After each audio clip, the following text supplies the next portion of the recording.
imagination and your health, mental health to be specific. Do they connect? Yeah, yeah, I would say so. I think the important thing to bear in mind here is people have a very cool skill to make things up. Yes, we lie and we can be deceitful and manipulative, but we also have the ability to create stories and movies and games and books, just adventures. And we see this best played out, I believe, in children and their imaginative play and the depth of intentionality with that. And they know it's not real, but they're acting it out. And there's so much to say on that specific topic, but I'll hold that for now. Just the importance of imaginative play for kids. But what I want to focus on just for a couple minutes today is actually the importance of similar things in adults and my argument for really engaging in fiction. It's important to give your mind space for things that aren't necessarily real. And there's an argument here that even fiction's real in some sense. It communicates reality or a form of it. Um, I think to not oversimplify it, it's not real, but it is a representation of reality, an author's version of a fantastical story or some make believe thing that they make up. It comes from them and their experiences and what they've learned, which is why it can be really useful to read fiction from different cultures because you get an understanding of that culture, especially with different times too. So not just if you want to read classic American books, you should read multiple different periods of time, maybe even different locations. An author writing in Texas in the 60s is going to be very different than an author writing in New England during the 1700s. The type of fiction will be different. Even if they're both writing even the same version of a fairy tale, it's going to be dramatically different based on the period of time that they're from and the location that they're in and all the other cultural implications that were creating who they are, thus in turn creating their fiction.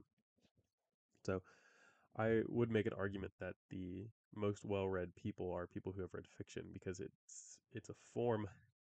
This might sound kind of stupid, but it's a form of nonfiction because the author is expressing something about their experience. So while the entirety of the story is fiction, there's an idea of nonfiction putting itself into that work.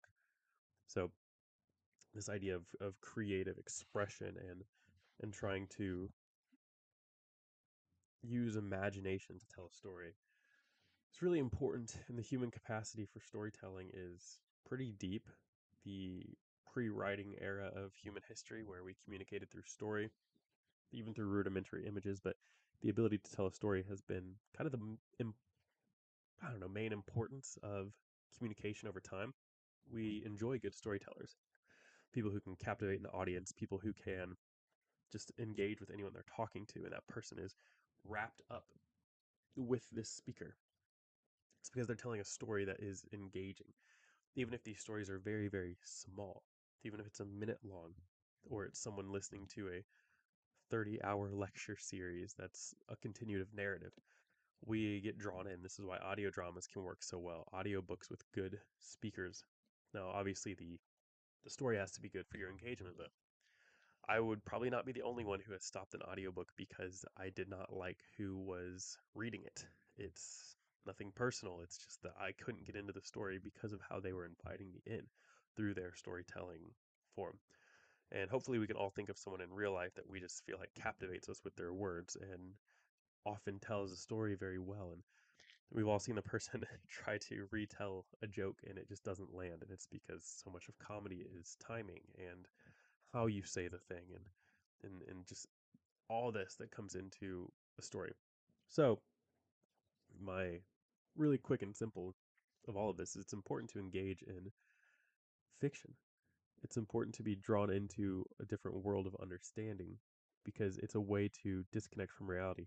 C.S. Lewis has a really good quote that I'm not going to get exactly right, but he argues that reading fantasy doesn't set people up for imagination. It's actually reading, I'm sorry, it doesn't set people up for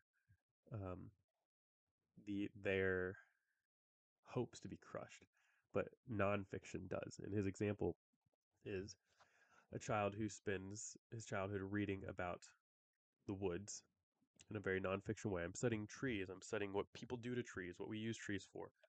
And then I go into a forest and, well, I don't see this type of tree, or I didn't realize that this stuff happened. And that's all connected with, this is what I've learned about trees. And it's maybe not quite what I was expecting with this forest. Whereas if you read a fantasy book that talks about woodland elves, and when the wind blows, they kind of whisper their invitation to go on this adventure and this kind of this fantastical thing. Or we learn that holes in the ground maybe are where these these uh, fairies or different creatures live, and that when that child goes to a forest, they don't generally think that these things are real. And what they typically think is that the forest is now more magical. Reality becomes more magical when we engage in the fantastical from a fictional perspective. So you'll always have, kids who really think things are real. A lot of that comes with how we teach it. But if we approach fiction from this, it's fantastical and it isn't real, but it's a enhancer of reality. Then to his point, a forest just becomes more magical. The ocean becomes more magical. The things that we experience have a hint of fairy tale to them, which makes life more fun and more engaging. Versus when we only read about nonfiction and just the hard facts about the world, we potentially lose some of the magic and hope that can be hidden in the world. And so it's really just an encouragement that I actually think one of the healthier things you can do for your health is to engage in a healthy amount of make believe to an extent. So enjoy a good movie from time to time, enjoy a good fiction book, enjoy a good video game, enjoy even board games that take you into a world. Doesn't really matter, but just being able to engage in a form of healthy make believe can really add a lot to someone's life and overall health, and the ability to safely disconnect from reality in a way that we still know we're here and the world is there, but we can have fun in this really safe make believe, non delusional make believe. So enjoy your fiction. Don't get sucked into it. It should be a reprieve. It's a dessert. It's not a main course all the time, so to speak, but enjoy it and engage in it. So, yeah, that's my thought for today. So, hope you enjoyed. I'll see you all next Monday.